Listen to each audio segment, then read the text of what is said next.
સુરતની અંદર ઘોડાદરા વિસ્તારમાં રહેતી એક દીકરીએ ગળાફાંસો ખાઈને આત્મહત્યા કરી. આટલી નાની ઉંમરમાં આત્મહત્યા કરી કારણ કે એમને જેમ એમના પરિવારે જણાવ્યું હોય એ પ્રમાણે કે સ્કૂલની અંદર એમને માનસિક અને ટોર્ચર કરવામાં આવતું. સ્કૂલમાં ફી સમયસર નહોતી ભરાઈ, જેના કારણે દીકરીને 2 દિવસ સુધી ટોયલેટની બહાર ઉભી રાખવામાં આવી.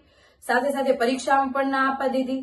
તો આવી રીતના માનસિક ત્રાસ આપવામાં આવતો હતો સ્કૂલ તરફથી, જેના કારણે અંતે કંટાળીને દીકરી આત્મહત્યાનું પગલું ભર્યું છે.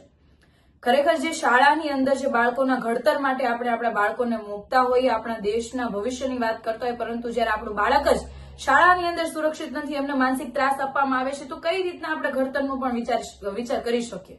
તો અમારી એટલી જ માંગણી છે કે આ શાળાના સંચાલકો સામે કાયદેસરની કાર્યવાહી થાય, યોગ્ય રીતે તપાસ થાય અને જે કોઈ આ ઘટનામાં પાછળના જે જવાબદાર છે, આ ગળાફાંસો દીકરીએ ખાધો છે એના પાછળના જે કોઈ જવાબદાર છે એમના સામે કાયદેસરની કાર્યવાહી કરવામાં આવે, જેના કારણે ભવિષ્યની અંદર આવી કોઈ દીકરી કે દીકરો કોઈ આત્મહત્યા તો દૂરની વાત છે, પણ માનસિક ત્રાસથી પણ ના પીડાય.